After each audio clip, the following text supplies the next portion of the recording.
नमस्कार, जयसिंगपूर नगरी न्यूज मध्ये आपलं सहर्ष स्वागत। पाहूया आजच्या दिवसभरातील काही ठळक घडामोडी। आवाड्यांची सोयरीक जपण्यासाठी यड्रावकरांनी शिरोळ तालुक्यातील जनतेला वाऱ्यावर सोडलं।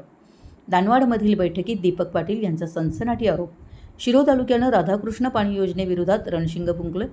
दानवाड पंचक्रोशीतील शेतकऱ्यांचा इचलकरंजी पाणी योजनेला कडाडून विरोध। पंचगंगा प्रदूषणमुक्त होण्यासाठी आम्ही गेल्या 3-4 महिन्यापासून लढत आहोत। पंचगंगा नदी इचलकरंजीच्या प्रोसेसचं रसायन मिश्रित व विषारी बरोबरीचं पाणी मिसळून आमच्या शिरोळ तालुक्यात सोडलं जात असताना आमच्या तालुक्याचा आमदार राजेंद्र पाटील यड्रावकर मात्र स्वतःची सोयरीक जपत आवाड्यांना विरोध कसा करायचा म्हणून घरात बसतो। आता इचलकरंजी शहरासाठी कृष्णेतून पाणी देण्याची घोषणा झाल्यानंतर त्यांनी तोंडातून शब्दही काढला नाही। आवाड्यांशी सोयरीक जपण्यासाठी शिरोळ तालुक्यातील जनतेला प्रश्नावर बोलायचं नाही, त्या जनतेला वाऱ्यावर सोडायचं, हे यड्रावकरांचं धोरण असल्याचा सनसनाटी आरोप काल आंदोलन अंकुश दीपक पाटील यांनी केला। यामुळे यड्रावकरांना जर जनतेसोबत राहता येत नसेल व सोयरीक जर महत्त्वाची वाटत असेल तर यापुढे त्यांनी इचलकरंजीतून निवडणूक लढवावी। शिरोळ तालुक्यातील प्रश्नांवर बोलणारच नसाल तर येथील आमदार म्हणून तुम्ही सांगता कशासाठी, असा सवाल तालुक्यातील जनतेतून होऊ लागला असून पंचगंगा प्रदूषण व इचलकरंजीच्या संभाव्य पाणी योजनेच्या विरोधात यड्रावकरांनी शिरोळ तालुक्यातील जनतेसोबत राहावं किंवा त्यांना आमदारकीचा राजीनामा द्यावा अशी जोरदार मागणी शिरोळ तालुक्यातून होऊ लागली आहे। इचलकरंजी महानगरपालिकेने जुने दानवाड हद्दीतील पवित्र कृष्णा दूधगंगा संगम क्षेत्रावर प्रस्तावित केलेल्या राधाकृष्ण पाणी योजनेला शिरोळ तालुक्यातील दानवाड पंचक्रोशीतून तीव्र विरोध सुरू झाला आहे। ही योजना म्हणजे या भागातील शेती, पर्यावरण आणि मानवी जीवनासाठी डेथ वॉरंट ठरणार असल्याचा संतप्त आरोप करत याविरोधात राधाकृष्ण संगमभूमी जल आक्रोश समिती आणि समस्त ग्रामस्थांच्या वतीनं नवे दानवाड येथील हनुमान मंदिर येथे एका महत्त्वपूर्ण बैठकीचं आयोजन करण्यात आलं होतं। या बैठकीत शेतकरी, शेतमजूर, पशुपालक आणि युवक मंडळांनी एकत्र येत या योजनेला कडाडून विरोध करण्याचा निर्धार केला। पंचगंगा प्रदूषित करायची आणि आमच्या हक्कावर दरोडा टाकायचा म्हणत यावेळी ग्रामस्थांनी रोखठोक सवाल केला। बैठकीत बोलताना शेतकरी नेत्यांनी इचलकरंजी प्रशासकीय व राजकीय पातळीवरील निर्णयांवर कडाडून टीका केली। स्वतःची पंचगंगा नदी रासायनिक सांडपाण्यानं काळीभोर करायची आणि शुद्ध पाण्यासाठी शेजारच्या तालुक्याच्या हक्काच्या पाण्यावर दरोडा टाकायचा हा कुठला न्याय, असा सवाल यावेळी उपस्थित करण्यात आला।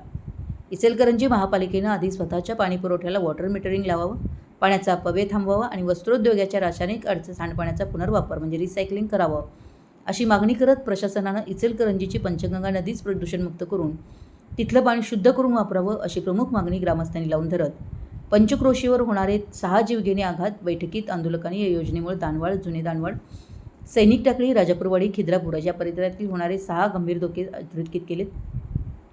पंचक्रोशीतील प्रमुख नेत्यांची एकजूट या बैठकीला दानवाड पंचक्रोशीतील लोकप्रतिनिधी, विविध संघटनांचे पदाधिकारी आणि ग्रामस्थ मोठ्या संख्येने उपस्थित होते। यावेळी ज्येष्ठ नागरिक नाना अंबुपे, मुतापा कांबळे, ॲडव्होकेट सुरेश पाटील, राकेश जगदाळे शिरोळ, आंदोलन अंकुशचे जिल्हाध्यक्ष दीपक पाटील, मिया खान मोकाशी खिद्रापूर, युवा नेते उदय पाटील, बंडू चौगुले दत्तवाड, ॲडव्होकेट राहुलराज कांबळे, शामराव पाटील सैनिक टाकळी, बरंगोंडा पाटील, सज्जनसिंग राजपूत, नवे दानवाडचे लोकनियुक्त सरपंच सी.डी. पाटील, संतोष आठवले यांनी मनोगत व्यक्त करून तीव्र विरोध दर्शवला आहे। यावेळी टाकळीवाडीचे माजी सरपंच तुकाराम चिगरे, नवे दानवाड माजी सरपंच बाबासाहेब पाटील, माजी सरपंच संजय धनगर, उपसरपंच प्रशांत कांबळे, भगतसिंग शिलेदार, जुने दानवाडचे माजी सरपंच सुकुमार पाटील, उत्तम कांबळे, दिनेश कांबळे, सैनिक टाकळीचे ज्ञानदेव बाबर पाटील, ॲडव्होकेट युवराज घोरपडे दत्तवाड, रणजित पाटील शिवसेना, राहुल कांबळे, बाबासाहेब कुनुरे आदींसह शेकडो शेतकरी व नागरिक उपस्थित होते। दरम्यान दानवाडमधील बैठकीत दीपक पाटील आपल्या भाषणात काय म्हणाले ते आपण सविस्तर पाहूया। शुद्धीकरणासाठी खर्च करा, तिथलं पाणी तिथं फिरवा, असं मत आमचं वैयक्तिक आहे। आणि हे सगळ्यात पहिलं काम आमचं असण्यापेक्षा हे सगळ्यात पहिलं काम इथल्या तालुक्याच्या आमदारांचं काम आहे। कारण का म्हणजे त्यांना इथली लोक मतं देऊन निवडून आणल्यात, आवाड्याने निवडून आणलेले नाही दादा, त्यांनी पहिला इथे येऊन त्यांनी हे विरोध दर्शवायला पाहिजे अशी आमची त्यांना विनंती आहे। इचलकरंजीला पाणी मिळू नये असा आमचा विरोध नाही, पण पहिला आम्हाला पाणी मिळालं पाहिजे। इथलं त्यांनी पाणी मिळालं तर आम्हाला पाणी पुरणार नाही, त्यामुळे त्यांनी काय इकडे दानवाडकडे बघायचं नाही किंवा आमच्या शिरोळ तालुक्याकडे बघायचं नाही। प्रत्येक आमच्या जयसिंगपूर नगरी न्यूज चॅनलला लाईक करा, सबस्क्राईब करा आणि हो, स्क्रीनवर दिसत असलेला व्हॉट्सअप नंबर तुमच्या मोबाईलमध्ये ऍड करा। पाहत रहा जयसिंगपूर नगरी न्यूज चॅनल।